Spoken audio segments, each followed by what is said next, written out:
झारखंड में वित्त रहित इंटर कॉलेजों में ली गई अतिरिक्त सीटों पर नामांकन विद्यार्थियों के पंजीकरण का मामला अब सुलझ चुका है और झारखंड अधिविद्य परिषद को सीटें बांटने की अनुमति देने के लिए स्कूली शिक्षा एवं साक्षरता विभाग के प्रस्ताव पर विभागीय मंत्री के तौर पर मुख्यमंत्री हेमंत सोरेन की अनुमति अब मिल चुकी है। तो ये बड़ी राहत छात्रों को जो मिलने वाली है। मुख्यमंत्री की अनुमति से विभाग इसे लेकर के जैक को जल्द ही गाइडलाइंस भी भेजने वाला है। बताया यह जा रहा है कि विभाग ने जो भी गाइडलाइंस तैयार की है उसके तहत जैक संबंधित इंटर कॉलेजों में उपलब्ध आधारभूत संरचनाओं और साथ ही शिक्षकों की उपलब्धता की जांच कर सीटें बढ़ा सकेगा। इस फैसले से करीब 50,000 ऐसे छात्र हैं जिनको बड़ी राहत मिली है। बताया आपको कि भविष्य में सीटें बढ़ाने में किसी भी तरह की कोई गड़बड़ी सामने आएगी तो उसके लिए जैक जिम्मेदार होगा और इस तरह जैक पूरी तरह से जांच कर संतुष्ट होने के बाद ही सीटें बढ़ाएगा।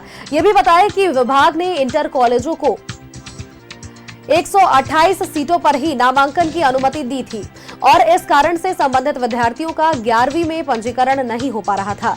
ऐसे में लगभग 40 कॉलेज ऐसे हैं जिनमें अतिरिक्त सीटों पर नामांकित विद्यार्थियों को पंजीकरण नहीं उनका हो सका है।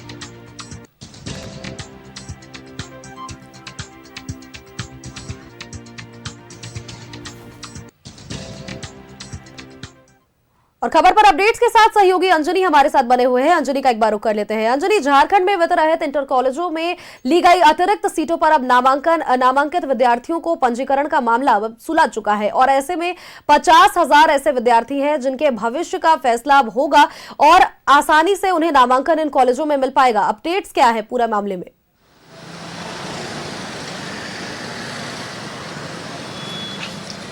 देखिए, मुख्यमंत्री हेमंत सोरेन ने इसकी अनुमति दे दी है और ये भी जो अनुमति मिली है उसमें ये भी कहा गया है कि अब जो है झारखंड एकेडमिक काउंसिल जो है ऐसे जो इंटर कॉलेज हैं उनकी वो डिटेल जांच करेगी।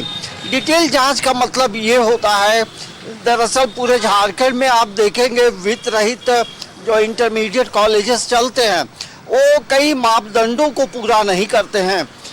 उसमें लाइब्रेरी की बात हो, बैठने की बात हो या शिक्षकों की संख्या की बात हो या कर्मचारियों की बात हो, 3rd ग्रेड हो, 4th ग्रेड हो, तो एक कॉलेज में एक जो पूरा सिस्टम जो होता है वो कहीं पूरी तरह से है या नहीं है, उसके उपरांत ही इन तमाम तरह की जो सुविधाएं हैं वो मिलती रहेंगी।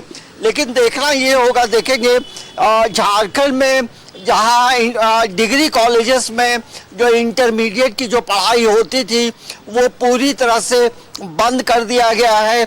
अब इंटर के जो +2 स्कूल हैं वहाँ दाखिला होता है या फिर राज्य में जो वित्त रहित जो इंटरमीडिएट कॉलेज हैं जहाँ मैट्रिक और इंटर की पढ़ाई होती है वो तो उस मामले से जुड़े हुए जो समस्याएं थी उसको कहीं ना कहीं पूर्ण रूप से सुलझाया गया है। सुलझाने का मतलब यही है कि अब उसमें जो है झारखंड एकेडमिक काउंसिल जो है पूरे नियम के अनुसार जांच पड़ताल करेगी और जो पंजीकरण की जो समस्या थी वो सॉल्व होगा और इसके बाद यदि किसी भी तरह की कोई परेशानी होती है तो ये सीधे तौर पे झारखंड एकेडमिक काउंसिल पे सवाल होंगे। तो जाहिर सी बात है कि ऐसे में लगभग 50,000 की संख्या में जो विद्यार्थी परेशान थे अब उन्हें एक बड़ी राहत मिलेगी। अब आगे जो है 11 और 12 को लेकर जो मामले लटके हुए थे रजिस्ट्रेशन को लेकर, तो वो अब कहीं ना कहीं पूरी तरह से क्लियर होता दिखाई दे रहा है। झारखंड में आप देखेंगे जो इंटरमीडिएट की जो पढ़ाई होती है वैसे में जहाँ डिग्री कॉलेजों में पढ़ाई होती थी कॉलेज में बंद हो गया है। अब इन्हीं कॉलेजों में इंटरमीडिएट कॉलेजों में लोग दाखिला लेते हैं और यही वजह है कि पिछली बार जो है जब दाखिला हो रहा था तो काफ़ी परेशानी भी हो रही थी और उसमें जो है एक मतलब साइंस की बात करें, कॉमर्स या आर्ट्स, उसमें 128 सीट जो है वो में दाखिला होना है। तो अब तमाम चीज़ों को लेकर जो मापदंड है उसे पूरा करना होगा और जांच के बाद तमाम चीज़ें जो हैं बेहतर तरीके से आगे चले, इसके लिए झारखंड एकेडमिक काउंसिल जो है ऐसे इंटरमीडिएट कॉलेजों की मॉनिटरिंग करेगा और एक मुकम्मल जो तैयारी है, जो परेशानी है, उससे राहत जल्दी मिलने वाली है। सोनल, लेकिन अंजनी, इस पूरे मामले में देखिए समय काफी लग सकता है, क्योंकि देखिए विभाग ने जो गाइडलाइंस तैयार की है उसके तहत जैक संबंधित इंटर कॉलेजों में पहले उपलब्ध आधारभूत संरचनाओं की जांच करेगा। दूसरी तरफ अगर बात करें तो शिक्षकों की कितनी उपलब्धता है, इस पूरे मामले को लेकर के भी जांच की जाएगी। तभी जाकर के आगे सीट बढ़ाए जाएंगे और तभी जाकर के ये फैसला लिया जाएगा कि किन किन कॉलेजों में कितने कितने सीट बढ़ाए जाने हैं।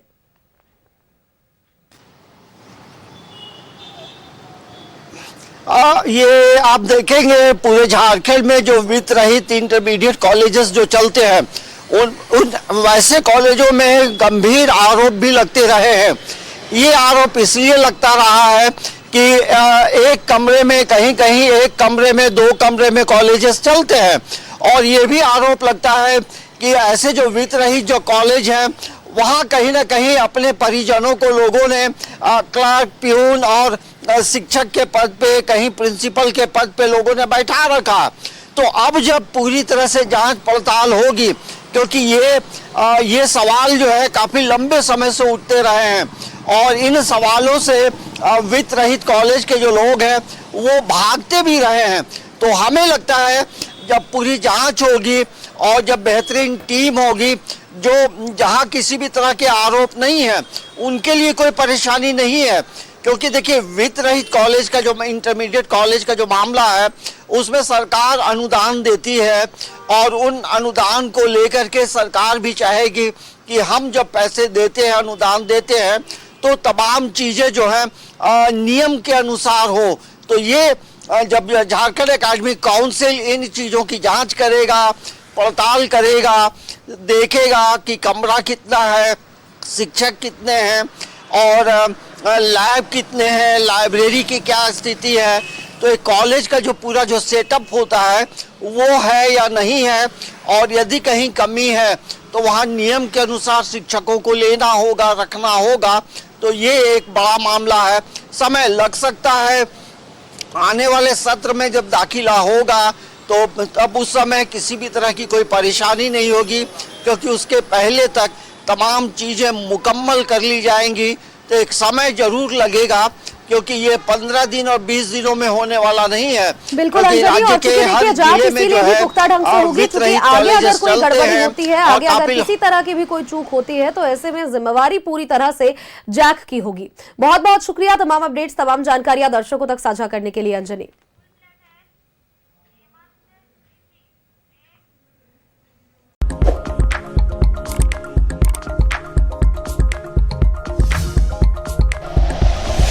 Like and share videos, subscribe करें हमारा चैनल और प्रेस करें बेल आइकॉन। न्यूज़ 11 भारत, सच है तो दिखेगा।